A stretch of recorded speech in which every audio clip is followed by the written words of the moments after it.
Suite aux élections du 15 mars, voici la réunion inaugurale du nouveau mandat du conseil municipal pour la période 2026 à 2032, éventuellement prolongée jusqu'en 2033 en raison du calendrier électoral. Malheureusement, la qualité et la composition de cette vidéo ne rendent pas justice à l'événement. Une version abrégée avec uniquement les faits saillants est également disponible. Vous pouvez y accéder via le lien dans la description de la vidéo, ci-dessous, cliquez sur « Afficher plus », puis sélectionnez le sujet souhaité. Comme secrétaire de séance qui se fait bien avant, à gauche.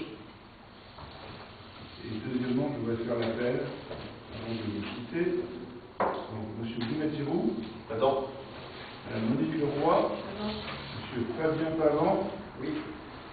Génésia Leroux. Présent. Morgane Rulle. Présent. Patrick Chambaud. Présent. Olympia Chartier. Présent. Maxime Faure. Présent. Marie-Ève Serin. Présent. Éric Duron. Présent. Myriam Darro. Présent. Jean-François Vial. Présent. Christophe Gasparini. Présent. Sophie Ravelot. Marc Thibault. Présent. Merci. Maintenant, je voudrais passer la parole au doyen d'âge de ce conseil. Et moi, je vous dis au revoir. Merci, monsieur le maire, pour votre présentation du conseil municipal, de ce conseil municipal de cette séance. Donc on va commencer par l'installation du conseil. Donc, vu le Code général des collectivités territoriales, vu les résultats des élections du 15 mars 2026, donc je ne vais pas refaire l'appel, monsieur le maire vient de le faire, mais et en vertu des articles 21-21-15 du Code général des collectivités territoriales, je déclare installer le conseil municipal.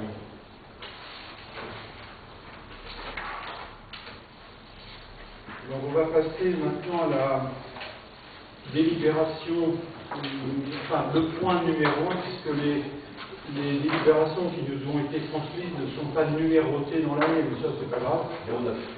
Ah c'est la 09, ben, moi j'avais pas l'information. Ok.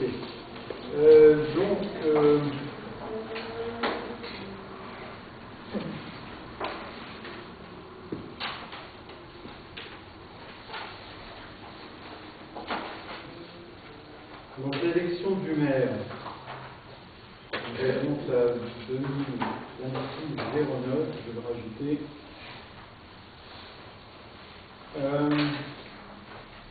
Bon, je répète, vu le Code des collectivités territoriales, article L 22-7, vu les élections municipales du 15 mars, vu l'installation du conseil municipal de l'instant,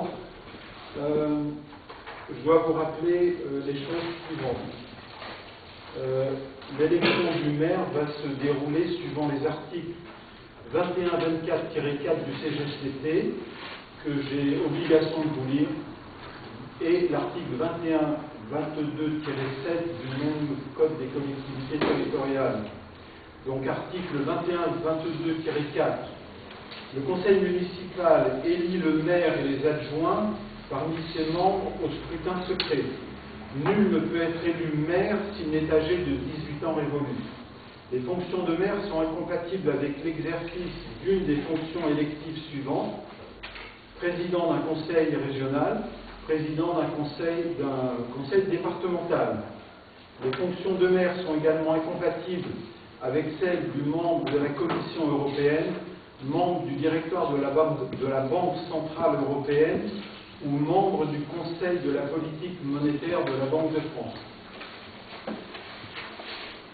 Tout maire exerçant une fonction le plaçant dans une situation d'incompatibilité prévue par les 2e et 3e alinéas que je viens de vous lire, cesse de ce fait d'exercer ses fonctions de maire.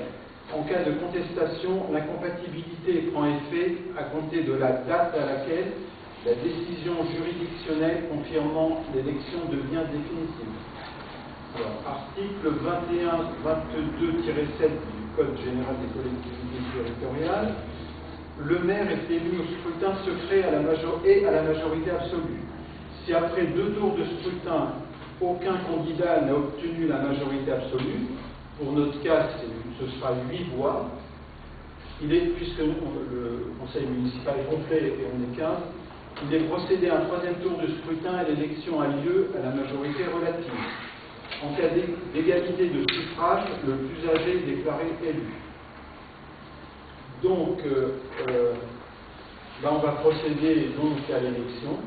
Je pense que les bulletins de vote et le... Alors, il n'y a pas d'urne, m'a-t-on dit, donc vont être distribués à chacun, enfin, vont être d'abord distribués à chacun d'entre nous, et je ferai l'appel de chaque conseiller qui viendra déposer son enveloppe dans l'urne. D'accord? Donc, je vais appeler dans l'ordre Monsieur Bonatiro. Pardon, excusez-moi. Il faut effectivement nommer 2 assesseurs. Merci, Monsieur Bonatiro. Donc, qui est candidat? M. Duron et M. Vial. Ok. Donc, là, si vous pouvez faire la distribution des bulletins. Ah non, mais on va le faire par un assesseur.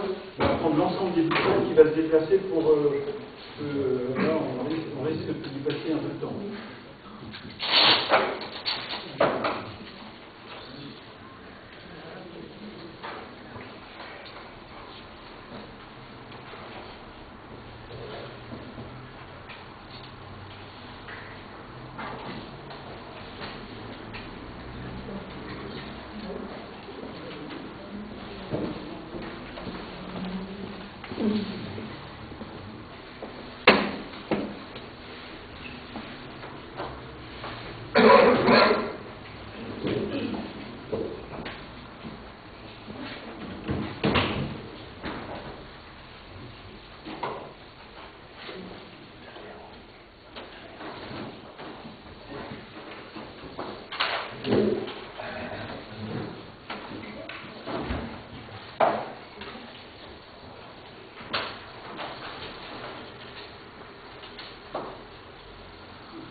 Donc, maintenant, je vais faire l'appel à candidature. Qui est candidat pour le poste de maire? Je suis candidat. M. Bonatiro. Pas d'autres candidats? Donc, on va procéder au vote. Donc, vous pouvez inscrire chacun sur votre bulletin le nom du candidat.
Donc on va compter les enveloppes d'abord.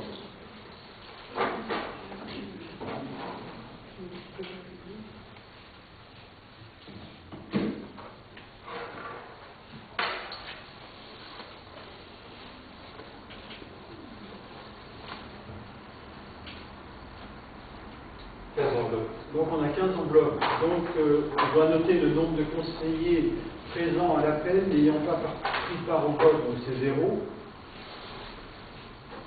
Et donc, on peut commencer le dépouillement.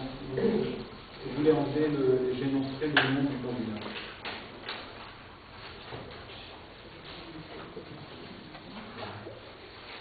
Monsieur Bonatirou.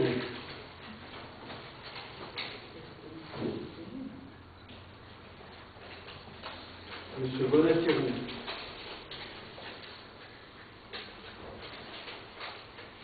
Bulletin blanc.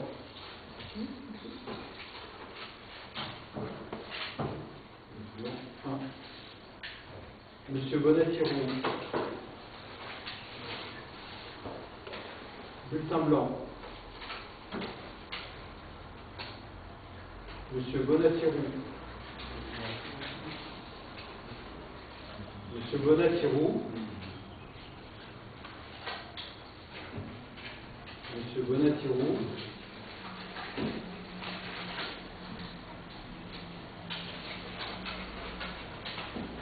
Monsieur Bonatirou. Et Monsieur Bonatirou.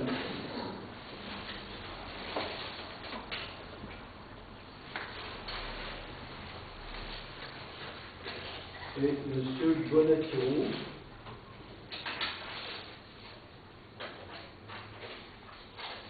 Bulletin blanc. Monsieur Bonatirou. Et Monsieur Bonatirou. On va recompter le nombre de bulletins, on va laisser les enveloppes là.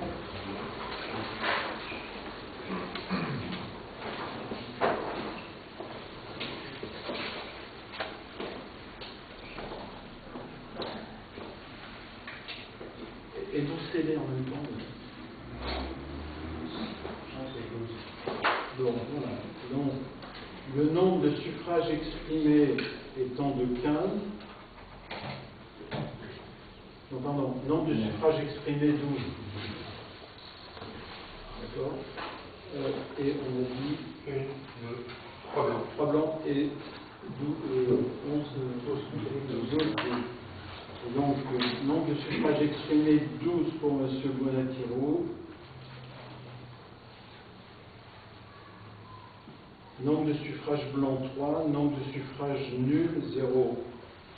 Donc le scrutin est terminé. Je déclare M. Bonatirou élu maire de Senlis.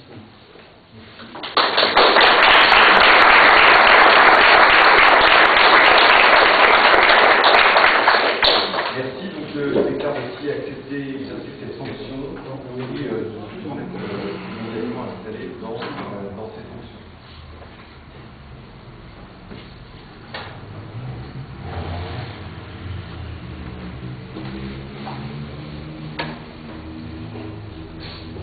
On va passer à la délibération 2026-10 qui concerne la détermination du nombre d'adjoints.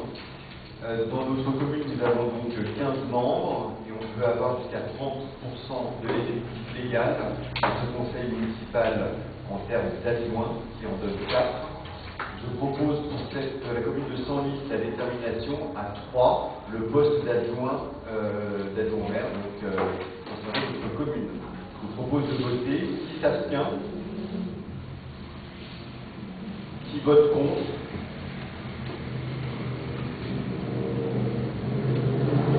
Pardon, qui s'abstient? D'accord, s'abstient. Donc il y a une abstention, deux abstentions. Et qui vote pour?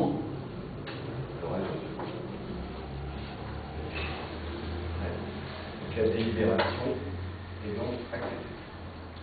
On passe à la délibération 2026-11 qui concerne l'élection des adjoints. Je vais lire la délibération, c'est simple. Donc, vu le Code général des collectivités territoriales et l'article L2122-7-2, et vu la délibération 2026 du 21 mars 2026 du Conseil municipal, donc la délibération 2026-10 du Conseil municipal déterminant le nombre d'adjoints au maire à 3 postes, considérant que dans toutes les communes, les adjoints sont élus au scrutin de liste à la majorité absolue, sans panachage ni vote préférentiel. La liste est composée alternativement d'un candidat de chaque sexe. Si après 2 tours de scrutin, aucune liste n'a obtenu la majorité absolue, il est procédé à un 3e tour de scrutin et l'élection a lieu à la majorité relative. En cas d'égalité de suffrage, les candidats de la liste ayant la moyenne d'âge la plus élevée sont élus. J'invite le conseil municipal à procéder à l'élection des adjoints au scrutin de liste secret et à la majorité absolue, sans panachage ni vote préférentiel, conformément aux dispositions prévues par l'article L. 2122-7-2 du Code général des collectivités territoriales. En cas d'égalité de suffrage, les candidats de la liste ayant la moyenne d'âge la plus élevée sont élus.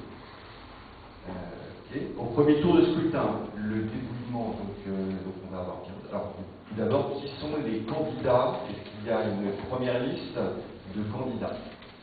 Oui. Alors, on a une liste de 3 adjoints. Donc, Madame Monique Leroy en adjoint, en premier adjoint. Moi-même, Fabien Pavon en 2e adjoint. Et Madame Denisa Leroux en 3e adjoint. Très bien. Est-ce qu'il y a une deuxième liste de candidats? Pas de deuxième liste. Très bien. Donc, je vous propose de voter. Donc, on va refaire l'assesseur.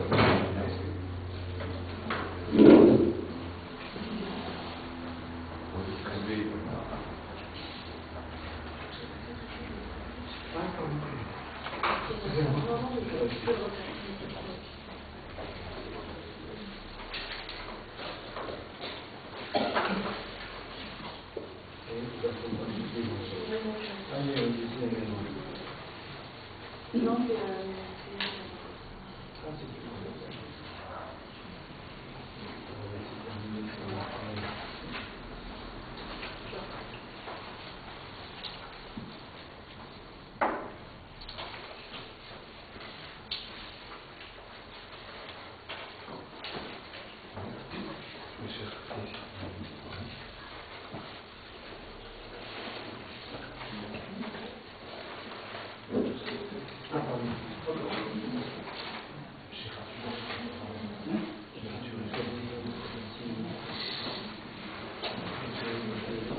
15.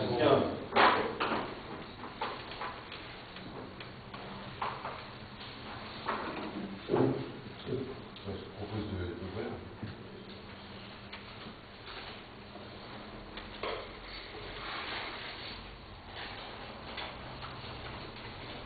Fabien Parent, Monique Leroy, Denis Gallo. Lucien Blanc.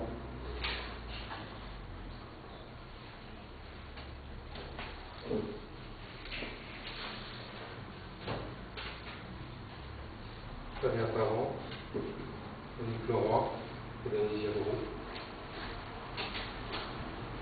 Lucien Blanc.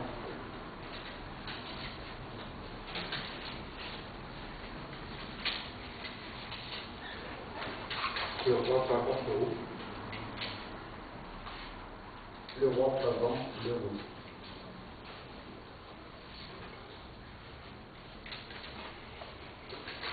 Leroy Parent, Leroux. Leroy, Pavant, Leroux.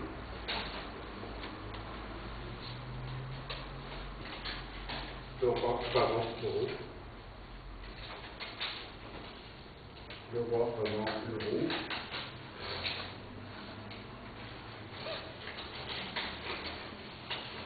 Leroy Parent, Leroux.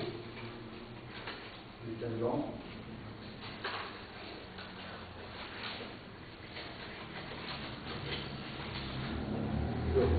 Parent, Leroux.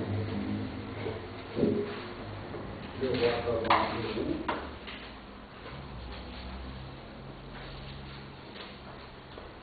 Et Leroy Parent, Leroux. Je vous remercie. Donc la liste 1, Monique Leroy, première adjointe, Fabien Pavant, deuxième adjoint et Denis Gallo, troisième adjoint. Donc on a eu 12 voix. Il y a donc 3 blancs, donc la liste 1 est donc élue.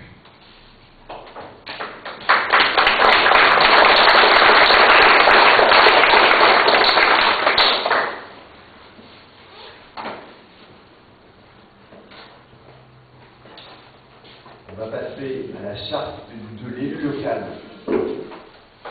Sujet assez important puisque ça va guider nos pas d'élus pour le mandat en cours qui vient de débuter. Donc, je vais vous lire cette charte et je vous demande bien sûr toute l'attention du conseil municipal sur les différents points qui sont abordés dans ce document. Charte de l'élu local. En application de l'article L1111-12 du Code général des collectivités territoriales, les élus locaux sont les membres des conseils élus au suffrage universel pour administrer librement les collectivités territoriales dans les conditions prévues par la loi, ainsi que les élus des arrondissements de la ville de Paris et des communes de Lyon et Marseille.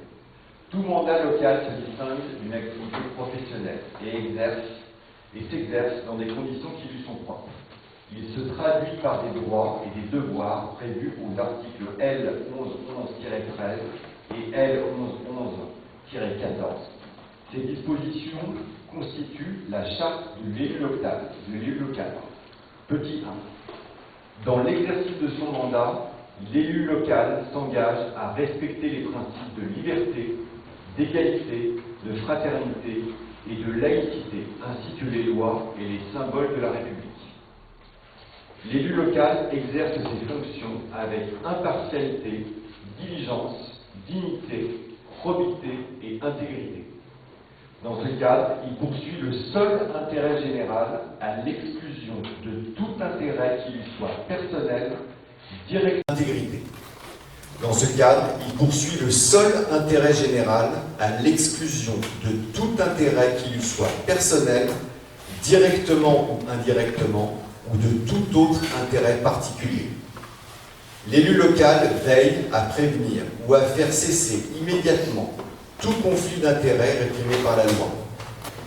Lorsque ses intérêts personnels sont en cause dans les affaires soumises à l'organe délibérant dont il est membre, l'élu local s'engage à les faire connaître avant le débat et le vote. L'élu local s'engage à ne pas utiliser à d'autres fins les ressources et les moyens mis à sa disposition pour l'exercice de son mandat ou de ses fonctions. Dans l'exercice de ses fonctions, l'élu local s'abstient de prendre des mesures lui accordant un avantage personnel ou professionnel. L'élu local participe avec assiduité aux réunions de l'organe délibérant et des instances dans lesquelles il a été désigné. Issu du suffrage universel, l'élu local est et reste responsable de ses actes pour la durée de son mandat devant l'ensemble des citoyens de la collectivité territoriale, à qui il rend compte des actes et des décisions pris dans le cadre de ses fonctions.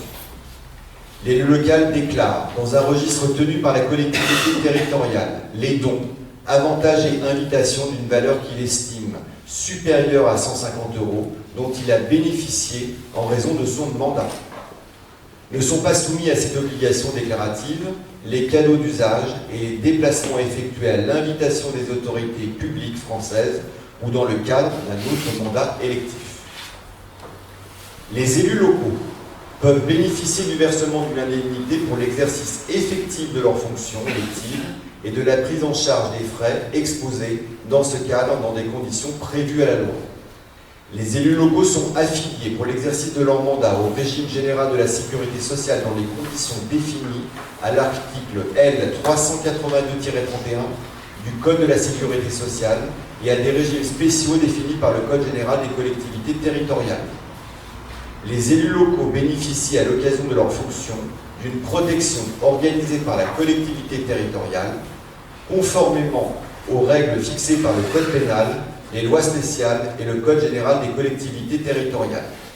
Le droit à la formation est reconnu aux élus locaux.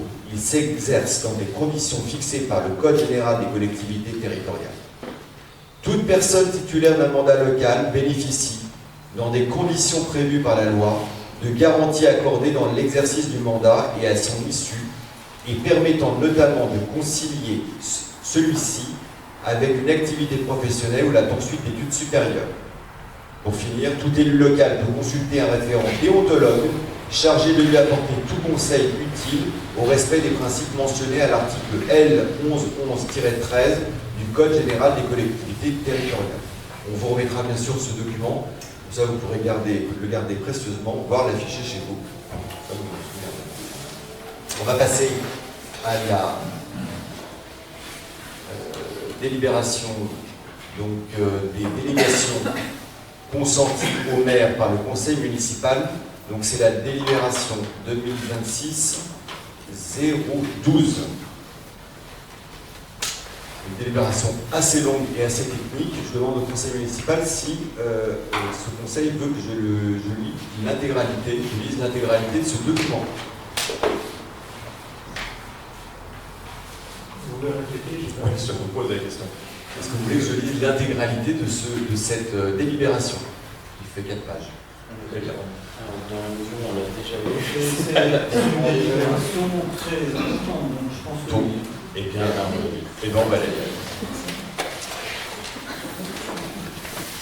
Donc, délibération portant en délégation consentie au maire par le conseil municipal, donc au maire. Je vais la lire dans son intégralité, ne vous endormez pas. J'ajoute que je ne suis pas le seul. Non, il n'y a aucun problème, je vais vous la dire. Qu'il y a intérêt en vue de faciliter la bonne marche de l'administration communale à donner à monsieur le maire l'ensemble ou une partie de délégation prévue par l'article L. 21-22 du CGCT, que dans un souci de favoriser une bonne administration communale, entendu l'exposé de monsieur le maire rapporteur, délégué au maire pour la durée de son mandat les pouvoirs. 1.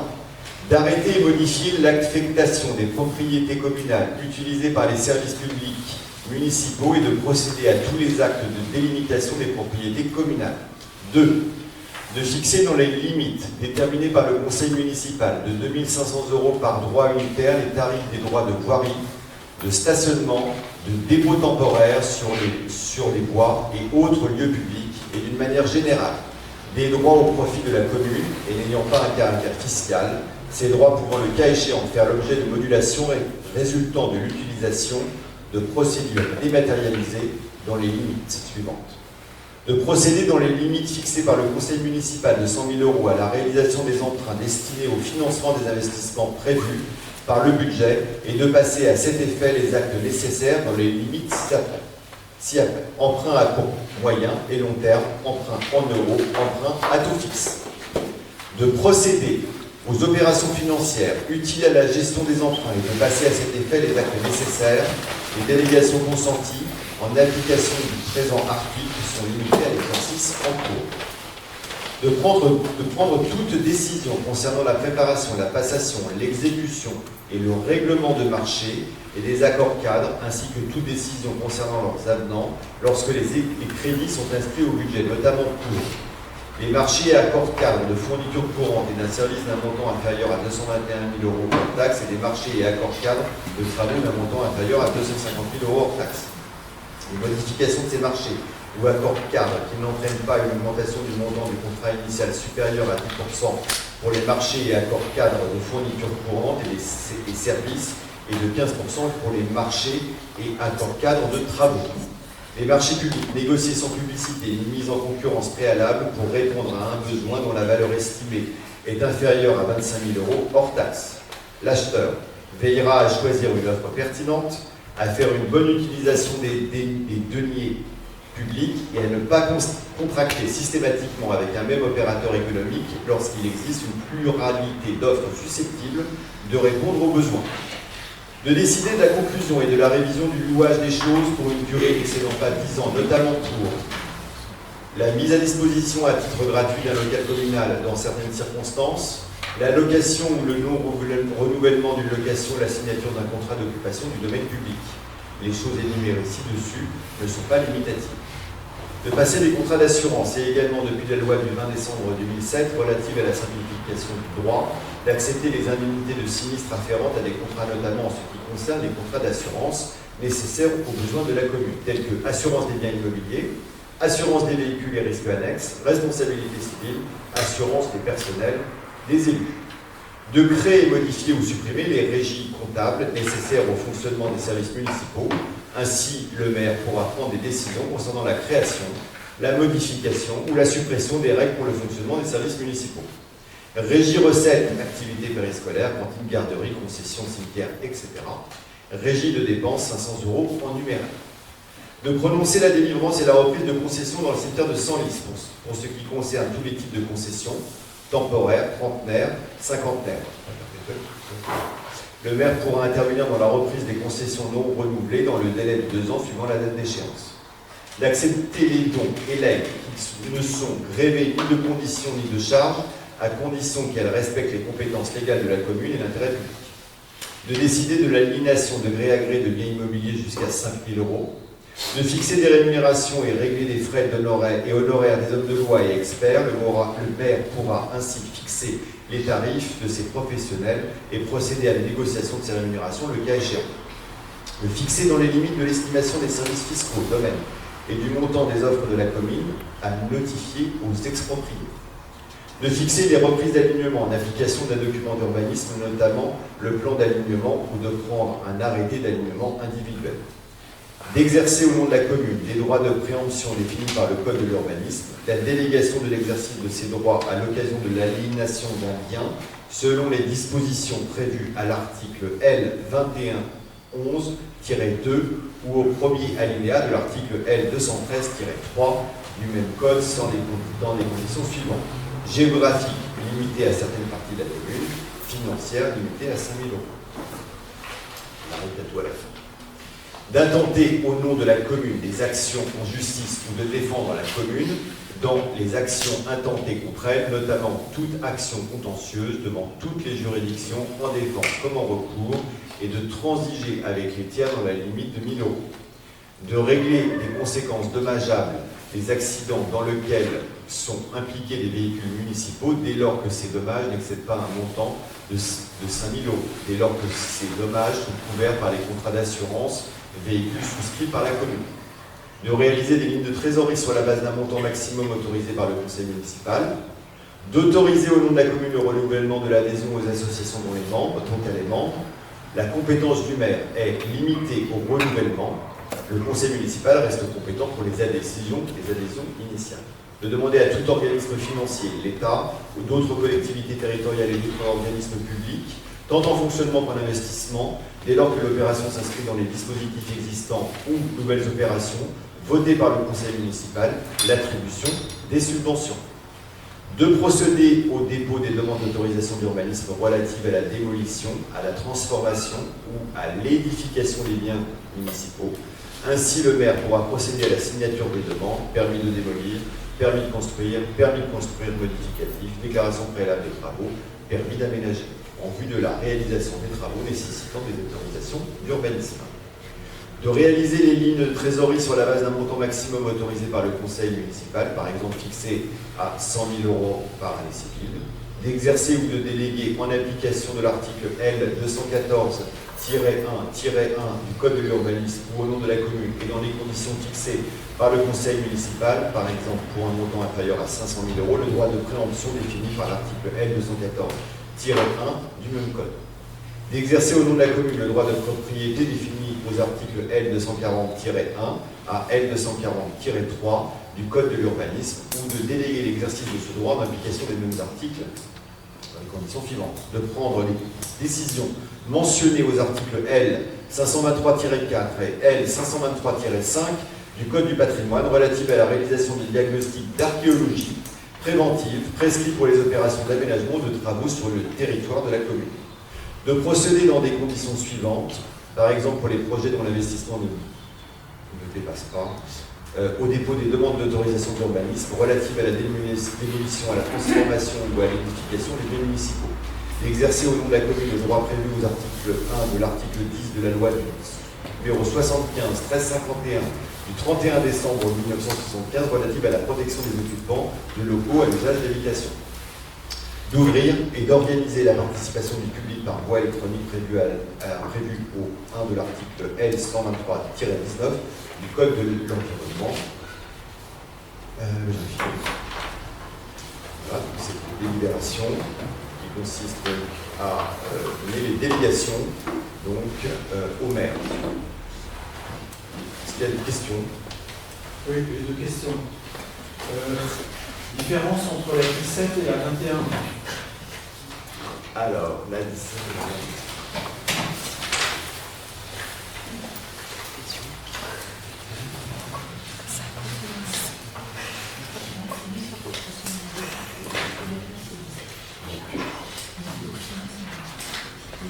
Je vais donc les relire. La 17, de réaliser des lignes de trésorerie sur la base d'un montant maximum autorisé par le conseil municipal. Et la 21, de réaliser des lignes de trésorerie sur la base d'un montant maximum autorisé par le conseil municipal, par exemple fixé à 100 000 € par année civile. Là, on a précisé le montant, l'autre, on n'avait pas précisé le montant. Non, c'est un exemple qui est donné. Oui. C'est pas le montant défini par le conseil municipal, c'est un exemple. Mais sur le fond de la délégation entre la 17 et la 21, à part l'exemple qui est cité, c'est la même. Donc je pense qu'il y a un point, entre autres, dans cette délibération. Donc ça devrait pas poser de problème. Ah ben, moi, ça ne me pose pas de problème. Je pose la question. Si ça pose pas de problème. D'autres points? Oui, il y a d'autres points. C'est-à-dire que dans. Je ne vais pas les renommer, je ne vais pas renommer tout. Voilà. Mais dans 1, 2, 3, 4, 5. 5, voilà. Sur 5 délégations données au maire, dans ces 5 délégations, il n'y a pas de précision suffisante. Je vais en lire une pour vous donner l'exemple. Je vais lire la plus courte. Tout s'appliquera à ces 5-là. Par exemple, de réaliser des lignes de trésorerie sur la base d'un montant maximum autorisé par le conseil municipal. Donc, est-ce qu'on le précise aujourd'hui ou est-ce que vous allez me répondre? On va refaire des délibérations pour préciser réaliser des lignes de trésorerie sur la base d'un montant maximum autorisé par le conseil municipal. Alors qu'aujourd'hui on ne l'est pas fixé, je suis d'accord, mais est-ce que vous me répondez que dans un avenir très proche, on va refaire des délibérations pour fixer les montants maximum ou les précisions sur ces points-là? À ma connaissance, le point numéro 3 précise les limites fixées par le conseil municipal de 100 000 € à la réalisation des emprunts destinés au financement des investissements prévus par le budget, et de passer à cet effet les actes nécessaires dans les limites ci-après, emprunt à court terme, moyen et long terme, emprunt en euros, emprunt à tout fixe. Non, non, mais là vous confondez un emprunt avec une ligne de crédit. Je ne parle pas d'un emprunt, je parle d'une ligne de crédit au point 17. C'est pour ces 17 et 21, mais comment c'est deux, pourquoi pas. Une ligne de crédit, c'est pas la même chose.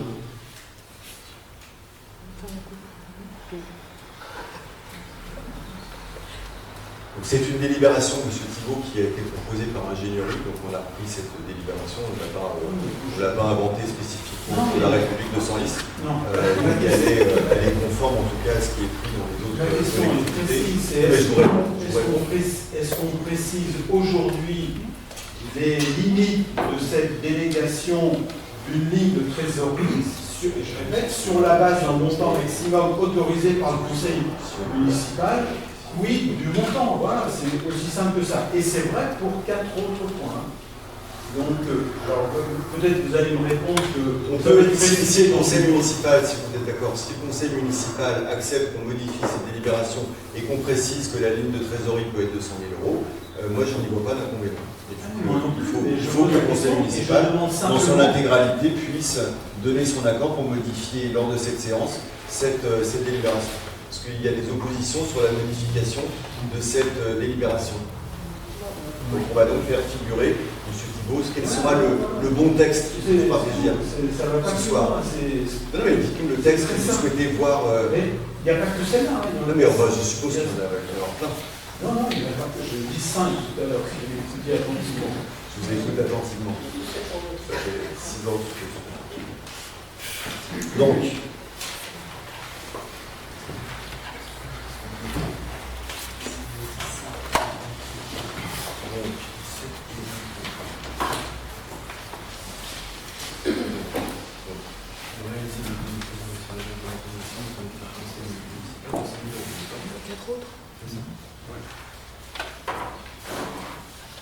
je propose la modification du point 17 de réaliser des lignes de trésorerie sur la base d'un montant maximum autorisé par le conseil municipal de 100 000 €.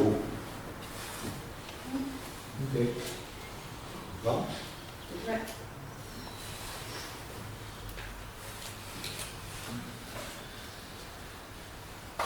Est-ce qu'il y a d'autres sujets?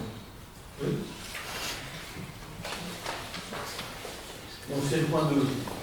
Exactement la même chose. Et de fixer dans les limites déterminées par le conseil militaire,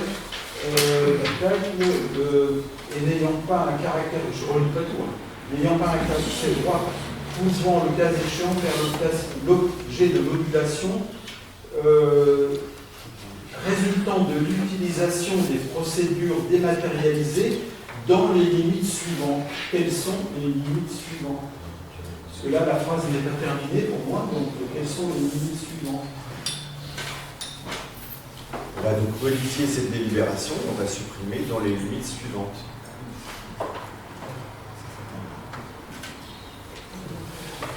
Ah, carrément. On change vraiment le sens de la délégation. Hein. Moi, je veux bien. Hein. Oui, moi, je pose une question. Moi, je dis ça, je dis rien.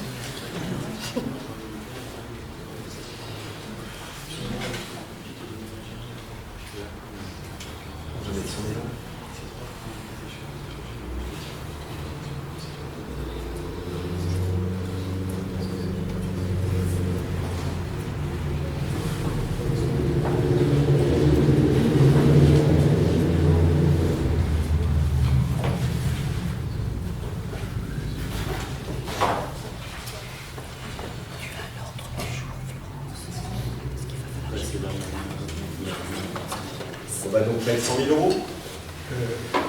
Si je peux l'exprimer, c'est juste un avis. Je ne pensais pas qu'il faudrait retirer cette délibération. Non, on va la voter. Vous allez la voter? Oui, on va la voter ce soir.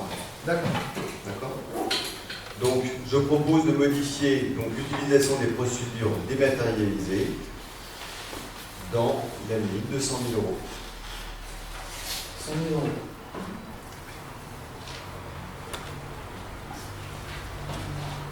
Ok, d'autres points, monsieur Thibault? Oui. Bon, on garde la 21, on la laisse telle quelle.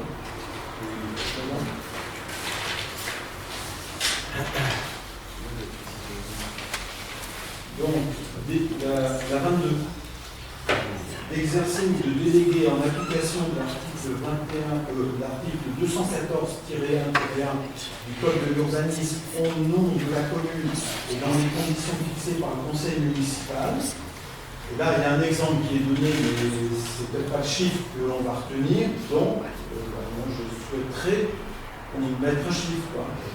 Donc, c'est exercer le droit de préemption. Hein. Donc, jusqu'à quel montant la commune de Senlis est prête, le conseil municipal est prêt à donner délégation pour un achat jusqu'à combien? L'exemple, c'est 500 000 euros. Notre budget annuel, c'est 500 000 euros. Donc,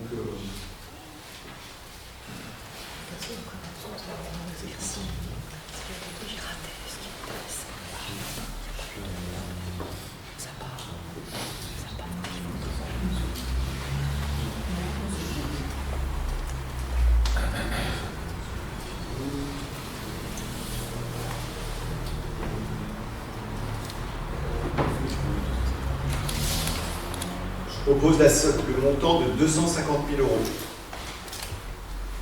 250 000 euros.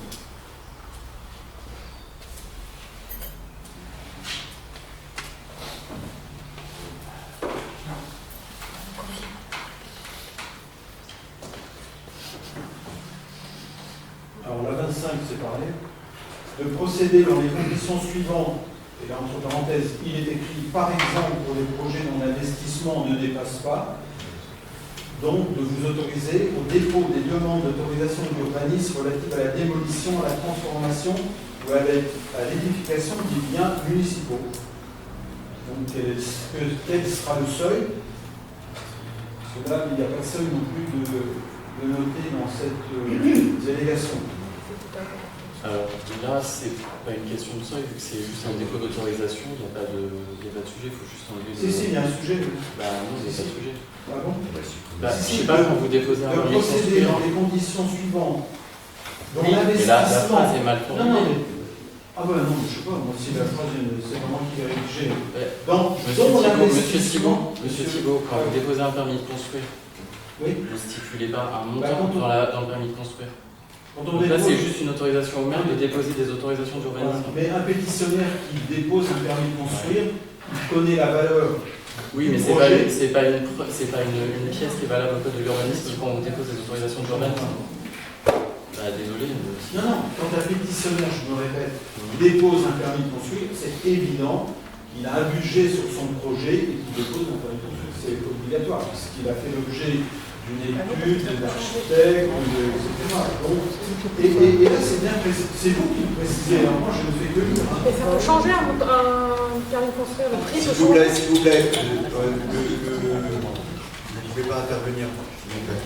Donc on va, monsieur Thibault, on va la non, mais maintenir en l'état. il faut modifier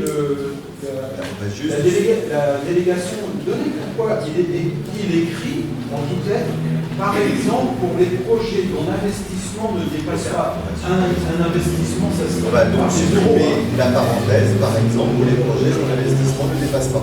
Ne dépasse pas quoi?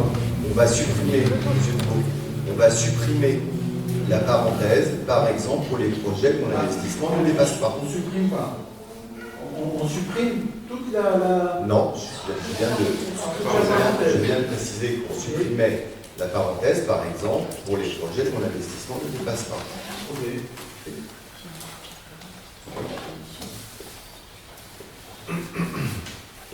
C'était comme ça, tous les conseils municipaux. Qu'est-ce qui fait qu'il reste que du côté ça? D'autres éléments? Bon, très bien. Donc je vais vous proposer, donc, on a pris en compte les demandes de modification de M. Thibault. Donc je vais vous proposer de passer au vote de cette délibération 2026-12.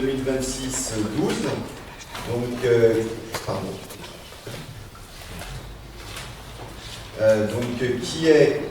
Qui s'abstient?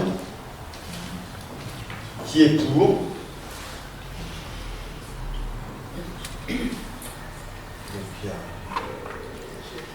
Qui est contre? Donc il y en a deux.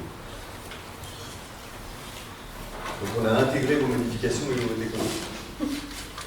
Non, mais il n'y a pas que ça. Non, mais c'est pas grave. J'étais Non, mais c'est bon, merci, merci monsieur Thibault. Je n'ai pas donné la parole.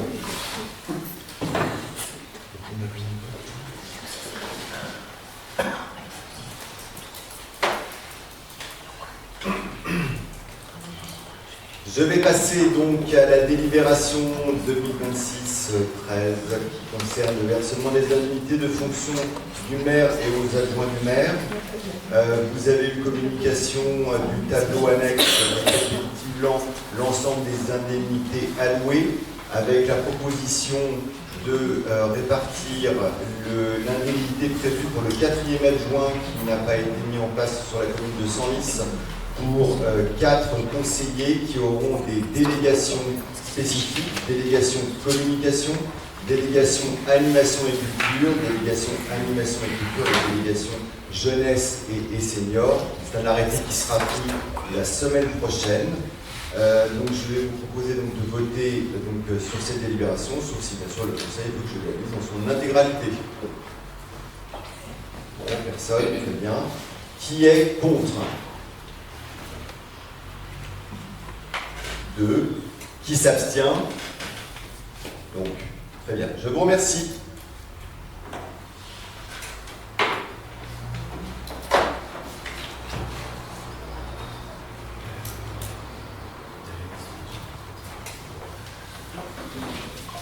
On va passer à la délibération 2026-14, l'élection des membres de la commission d'appel d'offres. Donc, je vous rappelle que ce scrutin est à bulletin secret. Il nous faut donc 3 membres délégués titulaires et 3 membres suppléants. Donc, est-ce qu'il y a une liste qui est composée? Ou 2 listes qui sont composées?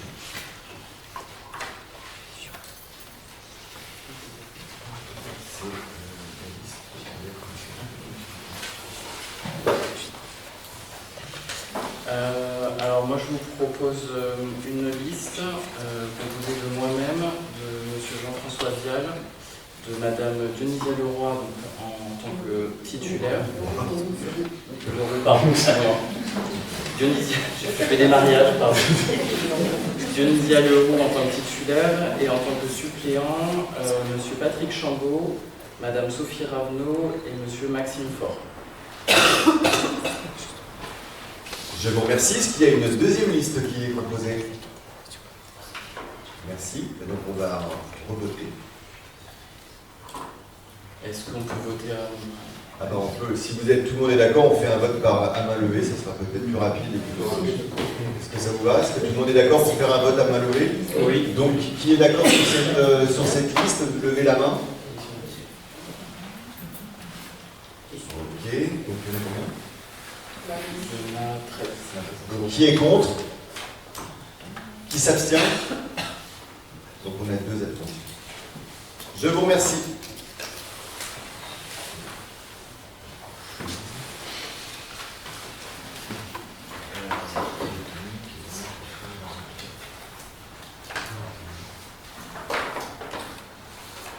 Nous allons passer à la délibération 2026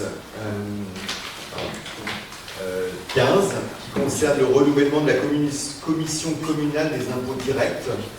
Il s'agit donc d'avoir 24 personnes sur cette liste qui sera ensuite une liste qui sera validée et sélectionnée. La sélection s'opérera par le Trésor public. Donc je propose que nous mettions les 15 élus et en complément 9 habitants. Donc nous allons vous communiquer la liste dans quelques instants.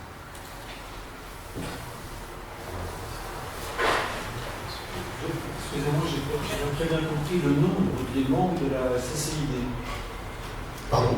Le nombre 24 noms de commissaires titulaires et suppléants, sachant que la décision n'est pas prise par nous, c'est la sélection est opérée par le Conseil de Trésor public. Il en restera 12. Merci beaucoup.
Monsieur le maire, les gens qui sont sur cette liste, ils sont proposés par la mairie avec leur assentiment? Oui, bien sûr, avec leur assentiment. Donc, je comprends pas pourquoi je suis sur cette liste sans avoir été prévu avant. En fait. Ah bah, si vous ne voulez pas y être... L'idée c'était de vous proposer tous d'être sur cette commission d'impôt direct. Après, si vous ne voulez pas y être, on vous supprime, il n'y a pas de sujet. Vous avez pensé que... Non, mais c'est pas... Mais non, mais c'est dommage que vous... Vous voyez, on s'est parlé mardi à 17h, on aurait pu en discuter. À 18h, on a discuté pendant 5 minutes ensemble, monsieur Gasparini. Tout à fait. Alors, moi je vous propose, je vais donc, oui, de toute façon, ils sont aussi élus. Je propose aux élus qui veulent être proposés pour cette commission des impôts directs de lever la main, et ceux qui ne veulent pas s'y mettre, on ne va pas les mettre. Alors, on supprime. Là, on a 12 élus. 13 élus, sauf Martico et M. Gasparini. Donc, dont les habitants, on propose Delphine Réau, Florence Leroy-Mayol, Jean Cassine-Génard, François Petit, Madame Pierre, William Bonatirou, Madame Huguet, Denis Gougereau, M. Gino Benzoni. J'ai juste une question sur les villas qui ont été choisis. On les a proposés. On leur a demandé, et certains en faisaient déjà partie. Et on a demandé à d'autres? On a demandé à ceux-là, on a demandé à d'autres, on a demandé à ceux-là. Je vous propose de passer au vote sur cette délibération. Qui s'abstient? Qui vote contre? Non, pardon? Vous abstenez. Une abstention. Pardon? Vous abstenez aussi. Très bien. On a 2 abstentions et 13 votes pour. Je vous remercie.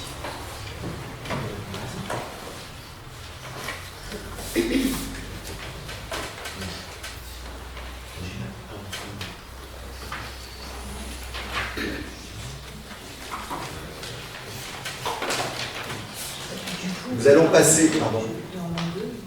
Il en manque 2. Mais on va proposer ce nombre-là. Ouais, on verra bien ce que nous allons. On va passer à la délibération qui concerne donc les élections des délégués au syndicat. Donc il y a un certain nombre de syndicats dans lesquels notre commune siège. Nous avons donc dans l'ordre le SIVOM, donc avec une modification qui est portée à votre connaissance puisqu'il n'y a pas de suppléant, il y a 2 titulaires. Nous avons le SICTOM avec 2 titulaires et 2 suppléants. Nous avons le CIRC avec 2 titulaires, 2 suppléants. Le CIRSEM avec 2 titulaires, 2 suppléants. Le CIAVI avec 2 titulaires et 2 suppléants. Et le PNR donc avec 1 titulaire, 1 suppléant. Je vous propose pour chacun des syndicats d'écouter vos candidatures et de passer au vote. Qui se porte donc candidat pour être titulaire sur le SIVOM? Oui. Donc, 1, 2, nous avons donc 2 candidats, pas d'autres candidats. Je vous propose de... Alors on va voter. Donc qui vote pour? Ok, donc c'est bien. Donc on a donc...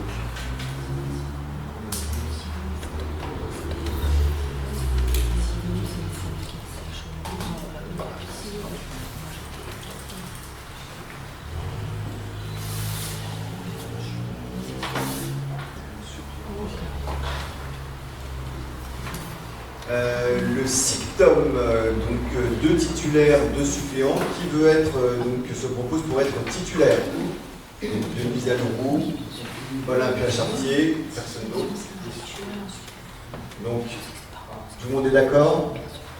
Vous voulez voter pour bras levé ou on a besoin de faire ça dans les règles?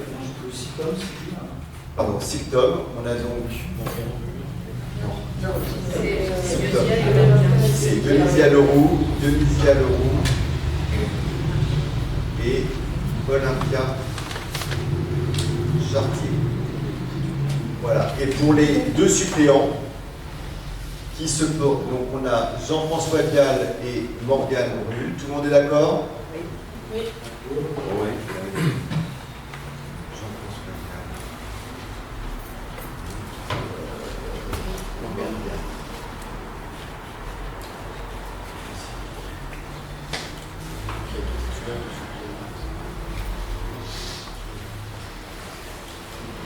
Donc, pour le cirque, je propose, on passe au titulaire. Il faut 2 titulaires qui se proposent pour être titulaire. Donc, on a Jean-François Vial et Fabien Pavant. Tout le monde est d'accord? Oui.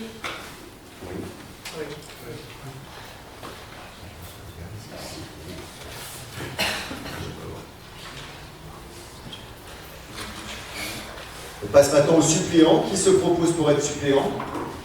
Oui. Éric Duron. Et Patrick, excusez-moi, je ne voyais pas. Je ne trouvais pas.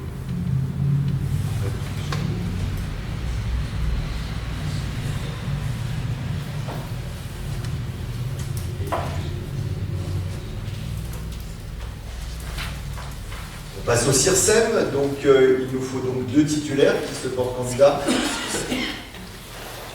Monique et Myriam. Tout le monde est d'accord? Monique, est-ce que tu veux nous préciser ce qu'est le CIRSEM? Sans entendre ta voix. Le CIRSEM est le syndicat intercommunal pour le restaurant scolaire et l'école maternelle de Dampierre. Donc on a une convention avec eux pour que nos petites et nos moyennes sections aillent à Dampierre, puis reviennent en grande section chez nous. Voilà. Donc on a des réunions, vote les budgets. Voilà. Merci Monique. Il nous faut donc aussi 2 suppléants qui se proposent. Donc on a Olympia Chartier et Marie-Ève Serin. Tout le monde est d'accord? Oui. Merci.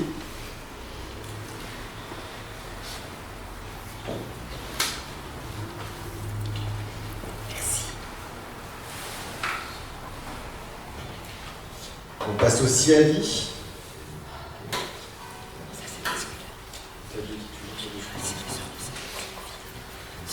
Qui se propose en titulaire?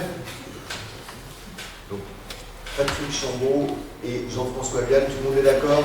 Oui.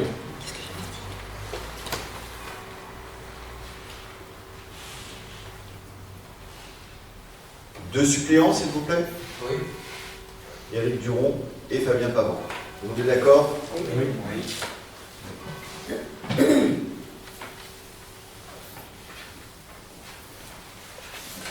Concernant le PNR, il faut un titulaire, un suppléant. Moi, je me propose comme titulaire.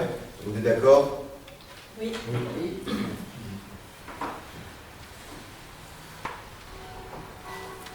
Un suppléant.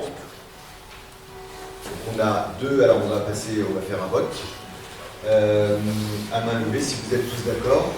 Donc, qui vote pour... alors on va commencer par madame, Sophie Ravenot. Qui vote pour Sophie Ravenot? Donc Sophie Ravenot a 2 voix. Donc 3 voix avec la scène.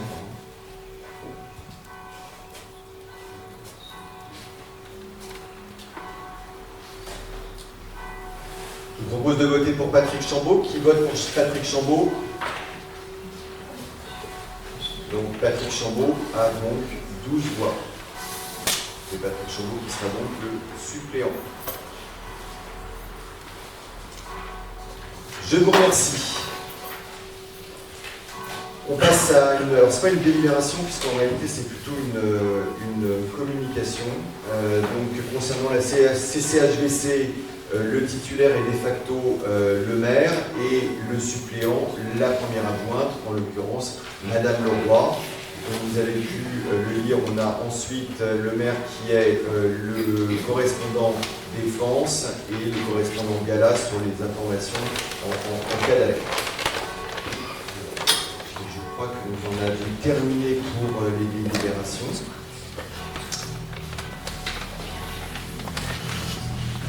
On va passer donc à l'information du maire.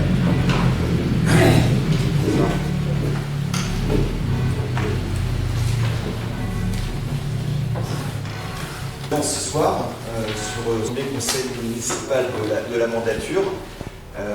La semaine dernière, donc, nous avons eu une très forte participation, puisque 88% des Saint-Niçois se sont rendus pour voter. À 20h, nous avons procédé au dépouillement qui s'est passé dans des conditions optimales, avec la présence, je pense, de près de 60 personnes. On était très nombreux en tout cas dans la salle.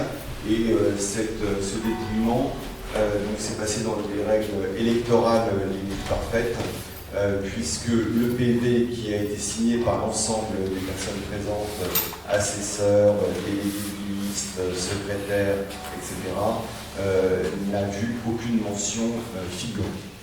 Nous avons été élus. Nous avons mis en place ce conseil municipal aujourd'hui. Je vous en remercie. Merci le conseil municipal de sa présence. La semaine, il y a eu 2 temps cette semaine. Un premier temps où j'ai contacté mardi, donc il y a quelques jours maintenant, 2 personnes de l'opposition, en l'occurrence Sophie Ravenot, à qui j'ai proposé d'intervenir à nos côtés en forme de main tendue pour faire avancer notre commune. Je lui ai proposé de devenir suppléante sur une thématique qui nous est chère. Sur une délégation en tant que suppléante, sur les thématiques de liaison douce, d'environnement et de ruralité, sachant que la ruralité est un sujet qui intéresse énormément Sophie, et c'était un souhait de sa part de pouvoir élargir cette délégation à cette thématique. Donc je crois qu'elle l'a accepté, si je ne me trompe pas, et cette délégation, elle sera prise courant de la semaine. J'ai fait le même travail avec Christophe Gasparini, que j'ai contacté mardi en fin d'après-midi. On a eu une conversation d'à peu près 5 minutes ensemble, pendant laquelle je lui ai proposé d'intervenir aux côtés de Maxime Faure sur une délégation sur le patrimoine, sujet aussi, et vous le savez, qui est extrêmement important pour nous dans les enjeux que nous souhaitons travailler, c'est-à-dire entre autres sur les petits. Donc Christophe Gasparini m'a précisé à ce moment-là qu'il était en réflexion sur cette thématique et que la campagne était terminée, pour reprendre son expression. Le droit de chacun, c'est de pouvoir faire un recours lorsqu'une élection ne vous plaît pas. Vous pouvez faire une contestation. Donc la surprise est arrivée en réalité en fin de semaine. Donc c'est un droit, on peut le faire, on peut décider de dire qu'on n'est pas d'accord pour X ou Y raison Et nous avons donc eu un premier recommandé qui est arrivé ce matin. L'ensemble de l'équipe de la relève, entre guillemets, ne l'a pas reçu. Donc il y a un premier recommandé qui est arrivé. Donc, je vous annonce ce soir qu'il n'y a donc un recours, une contestation concernant les élections municipales de Senlis. Comment ça va se passer concrètement? Donc, nous allons avoir l'ensemble de l'équipe issue de cette liste de la relève va recevoir le recours, et nous aurons donc quelques jours pour pouvoir répondre sur ce qui est reproché. D'ores et déjà, je peux vous annoncer que nous prenons un avocat. Donc, malheureusement, ça va nous coûter de l'argent, cette histoire, mais c'est normal. Ça fait partie du jeu politique dans notre petite commune de 528 habitants, de devoir dépenser un peu de sous et d'énergie sur des sujets qui, malheureusement, ne sont pas forcément les sujets les plus centraux pour vous, parce que vous avez plein d'attentes, vous les avez exprimées pendant cette campagne, vous avez beaucoup de problèmes que vous souhaitez voir solutionnés, et on va y revenir. Donc ensuite, qu'est-ce qui va se passer? Le juge donc, du tribunal administratif va se saisir bien sûr du dossier, va analyser le recours, va analyser les pièces et les récriminations qui sont faites par la partie je dirais, qui a fait la contestation, à savoir donc M. Christophe Gasparini, M. Marc Thibault, M. Pommeret, Mme Pommeret et Carolinette. Voilà, qui sont les porteurs finalement de cette contestation auprès du tribunal administratif. Donc pendant quelques mois, on aura peut-être une décision d'ici 2-3 mois. D'ici 2-3 mois, on sera fixé si ce recours donne finalement il y a une poursuite quelque part. Est-ce qu'il y a un nouveau vote? Est-ce que finalement le juge décide de dire non, on ne l'accepte pas? Et donc on sera fixé dans quelques mois. Donc, ce conseil municipal va continuer à siéger. Notre équipe, en tout cas pour ceux qui ont décidé d'avancer, donc Sophie inclus qui a décidé d'avancer avec nous, on va se mettre donc au travail dans des conditions que vous imaginez peu satisfaisantes. Ça c'est à titre personnel, donc là on sort de la partie recours. C'est pas un plaisir finalement de se dire qu'on a un recours à Senlis. Je crois que ni n'importe quel élu qui aurait investi du temps, alors pas forcément envie, de commencer un mandat dans ces conditions. Lorsqu'on s'est tous rencontrés, on en a rencontré un certain nombre, vous nous avez donné finalement un peu votre sentiment par rapport à notre programme. On a pris le temps finalement de vous expliquer, on vous a remis un document pour certains qui détaillait finalement nos grandes lignes. De l'autre côté, c'était assez malheureux, on entendait ces bruissées, pas mal de ragots, des déformations sur toutes nos idées, tout ce que nous voulons vous proposer. C'est peut-être le débat démocratique, en tout cas ça ne fait pas avancer Senlis. Senlis est extrêmement fracturé, je crois que ça fait longtemps que Senlis est fracturé. Depuis qu'on s'est établi avec mon épouse à Senlis, ça fait maintenant près un peu plus de 20 ans, finalement il y a beaucoup de gens qui à Senlis se plaisent à ne pas faire avancer leur commune. On est pourtant une super commune quand vous regardez autour. Alors évidemment il y a des petits sujets, ou des gros sujets pour certains, mais en tout cas on devrait y être bien. Je ne crois pas qu'on donne une image qui est fantastique de notre commune, et nombre d'autres élus sont assez attristés lorsqu'on parle de Senlis, de l'ambiance qui y règne. Je crois que notre première priorité, c'est clairement d'essayer justement de changer un peu le mindset, l'état d'esprit mutuel que l'on a. Parce que ça ne va pas être possible de continuer tous comme ça, en se fracassant, en essayant une lutte perpétuelle. On n'aime pas son voisin, on n'aime pas la mairie, on n'aime pas les élus, c'est finalement assez dommage. Donc notre première priorité, et je vous le dis vraiment sincèrement, c'est de vous dire qu'on va essayer de travailler ça. Moi je suis convaincu d'un élément, c'est que j'ai la chance d'avoir réuni une équipe qui est vraiment, je dirais, à la fois humainement top et vraiment investie. Je voudrais vraiment dire que Monique Dionisia, vous faites un travail exemplaire pour la commune de Senlis. Monique, tu as travaillé pendant près de 18 ans, tu as essayé de rempiler, tu te bats pour l'école, et j'ai toute confiance sur ta capacité à continuer ce travail. Dionisia, tu as mis depuis 6 ans ton énergie à la fois sur des thématiques que tu ne maîtrisais pas et que tu continues à travailler sur la partie travaux. Mais l'équipe, elle s'est enrichie et on a eu chance absolue d'avoir à nos côtés des gens qui vont apporter un nouvel état d'esprit. Cet état d'esprit, c'est essentiel pour nous tous, parce que les problématiques, par exemple, d'urbanisme ou d'aménagement, combien de fois j'entends « Ah, mais mon voisin, il a fait ci, c'est pas normal », mais on n'avance pas comme ça. Et je pense que Fabien, tu as là aussi toutes les capacités pour nous faire évoluer, pour mieux accompagner les Senlissois, pour les aider finalement lorsqu'ils ont des problématiques, des projets, et les aider aussi à comprendre, parce que c'est fort compliqué, nos thématiques d'urbanisme dans une commune, et faire avancer aussi tous nos projets. L'équipe, elle s'est enrichie de gens qui sont assez fantastiques. Moi, je dis bien, ils sont fantastiques. Ou elles sont fantastiques. Il y a Marielle, il y a Olympia, il y a Myriam, il y a Morgane. Déjà, il y a une énergie, et il y a un truc qui se passe. Elles ont envie d'avancer. Et elles ont une chance absolue, c'est qu'elles ne regardent pas derrière. Elles ne regardent pas le rétroviseur. Elles ne sont pas dans le conflit. Et ça, c'est quelque chose qui est vraiment essentiel. Elles ont déjà commencé à travailler sur le programme d'animation. C'est un programme d'animation qui a un objectif. C'est essayer aussi de vous donner l'occasion d'essayer de vous retrouver et de faire l'appel. Faites l'appel pour vous-même. Je crois qu'il y a vraiment un sujet. C'est que là-dessus, il y a un gros travail que l'on va faire de façon individuelle. Quand j'entendais les gens qui me disaient « 20 km/h, moi ça m'emmerde dans la commune de Senlis, j'aime bien rouler », moi je trouve ça dommage. Je trouve que les gens on devrait tous mutuellement se faire un effort. Donc on a vraiment une équipe là-dessus qui est, en tout cas sur la partie animation, la partie communication qui est top. Il y a aussi des gens qui nous ont rejoints parce qu'ils ont aussi une passion, c'est déjà envie d'avancer. Jean-François en fait partie.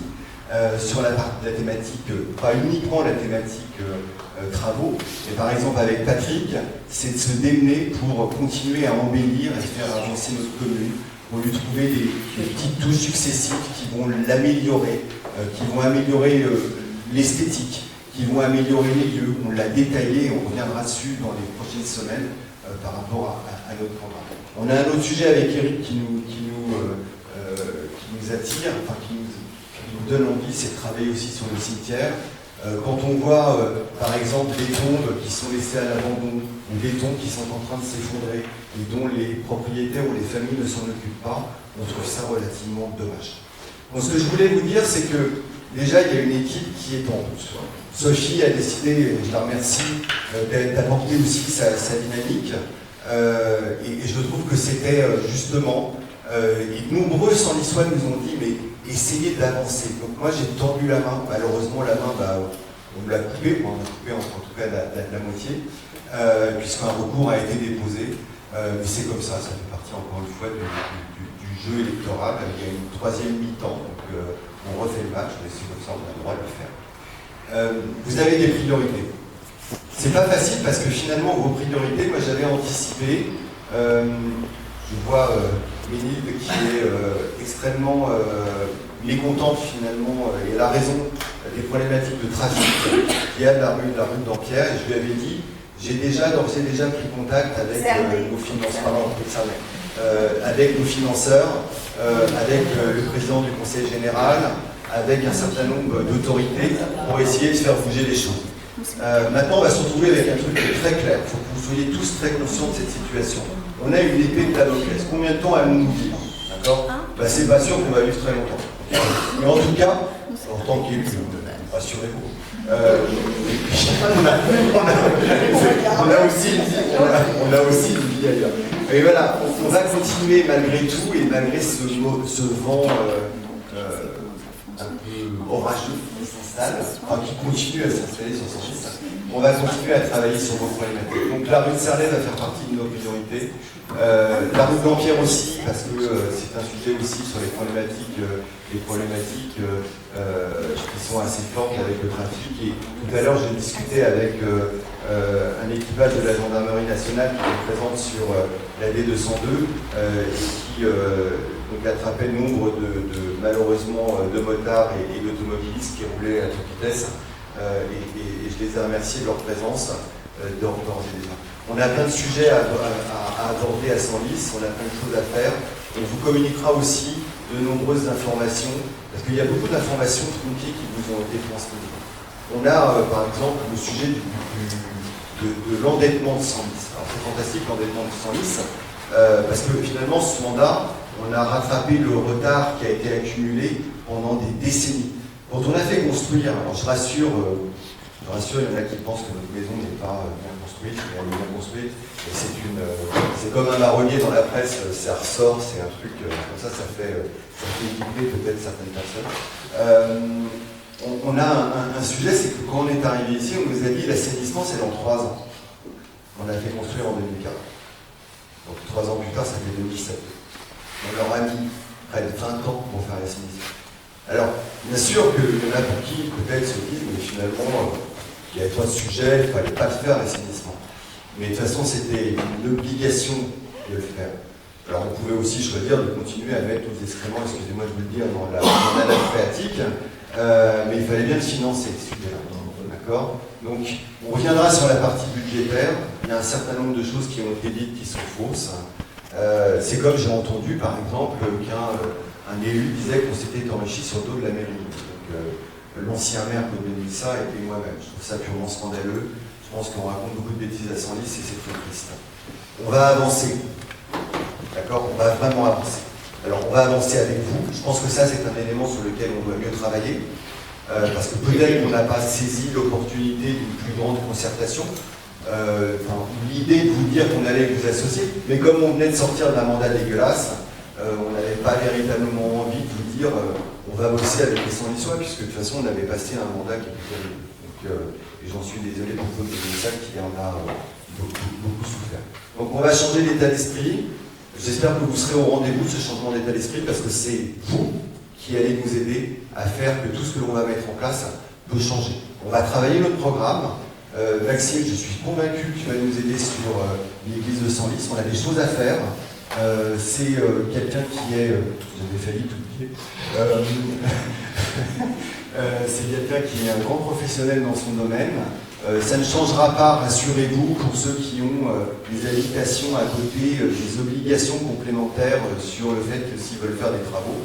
Peut-être que ça limitera un peu la promotion immobilière, mais je crois que le sujet aussi de la promotion immobilière est un élément sur lequel on reviendra dans les prochains mois, parce qu'il y a quand même des choses qui doivent être dites à Senlis, parce qu'on ne dit pas tout, mais maintenant on va faire plus blanc que blanc, on va vous raconter tout, et comme ça vous serez bien au courant. Voilà, en tout cas, dites-vous bien les choses, c'est qu'on est mobilisés, même si c'est pas facile, même si ce soir nous n'avons pas forcément le sourire, on a envie d'avancer, cette équipe, elle est top. Je souhaitais une seule chose quand je leur ai proposé, c'est que l'opposition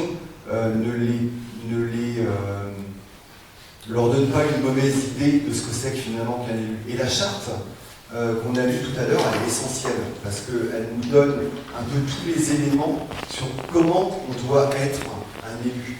Et un élu, c'est quelqu'un qui aime. Si vous n'aimez pas les autres, il ne faut pas faire élu, parce qu'on aime servir. Quand Dionysia elle parcourt la commune pour aller vous voir, pour essayer de trouver les solutions, c'est pas parce qu'elle est curieuse de ce que vous faites, c'est pas parce qu'elle prend un café avec vous qu'elle est curieuse de votre intérieur. Non, ce qu'elle essaie de vous dire, elle essaie de passer du temps pour vous. Quand Monique, elle passe du temps pour l'église, pour l'école, c'est parce qu'elle a une éducation nationale qui est gravée et elle veut défendre nos intérêts. Et chacun d'entre nous, on a envie de défendre les intérêts de la commune. Donc on va avoir un programme d'animation qui va se mettre en place, on va vous le communiquer très très vite. Voilà, je voulais vous remercier en tout cas pour cette confiance à 50%. C'est pas beaucoup, on s'attendait à mieux, mais c'est comme ça. Et on va se battre, on va déjà se battre pour vous. Et on espère pouvoir faire avancer le Schulwig dans les mois à venir. Et on verra bien le résultat de ce retour. Je vais prendre quelques questions si vous êtes d'accord. Je pourrais prendre la parole. Je vais prendre les questions du public que je vais prendre. Il n'est pas prévu que les élus prennent parole. Donc je vais prendre une question. Je vais prendre les questions du public. Monsieur Gasparini. Alors, Monsieur Gasparini, respectez le fonctionnement la conseil municipal. Vous venez d'arriver, donc c'est normal que vous ne le connaissez pas. Je vous en donne les trucs. Il n'y a pas. Regardez l'ordre du jour. On ne va pas se chamailler. Donc, il y a les questions diverses. Je donne la parole. Monsieur Gasparini, s'il vous plaît, je ne vous ai pas parlé à partie.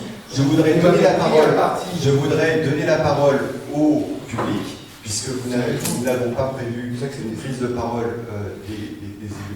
Est-ce qu'il y a des questions de la part? Vous allez prendre un mot, vous pourrez discuter avec les gens. Ne vous inquiétez pas, vous aurez tout le temps. Est-ce que vous avez des questions? Oui. C'est nouveau, dans cette nouvelle mandature, le fait de vous adresser au public, parce que je suis venu à plusieurs conseils municipaux lors de la précédente mandature, et à aucun moment, en fin de conseil, on a eu ce que vous êtes en train de faire, la possibilité de poser une question, s'exprimer. Monsieur Guichard, oui, les choses. Non, mais c'est une question. Donc, c'est quelque chose que vous allez inscrire de façon protocolaire, mais de façon habituelle à la fin des conseils. C'est une question. Pourquoi? Ah ben. Si ça vous fait plaisir de partager les éléments qui nous font avancer, nous on est très très open. Donc est-ce qu'il y a des questions? Oui, ce sont les moteurs en vous disant pourquoi pas. C'est l'objectif, c'est de vous donner la parole et de vous écouter. Donc profitons-en.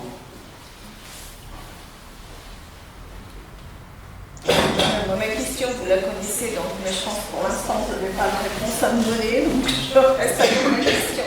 Et vous savez que on en a parlé ensemble et c'est un sujet qui est extrêmement important pour moi. C'est moi qui vais être sur ce sujet-là. Donc je ne vais pas ménager ma peine. D'accord. Écoutez, je vous remercie. Je vais vous donner le top départ, enfin la fin du conseil municipal. Il est quelle heure? 19h26. Je vous remercie. On va prendre un pot. Alors, pas de l'unité, hein, mais quand même un peu de l'amitié. Juste une question quand même, parce que... Est-ce qu'on est toujours en conseil municipal? Est-ce qu'on est en conseil municipal ou on est en meeting? Merci beaucoup. Merci.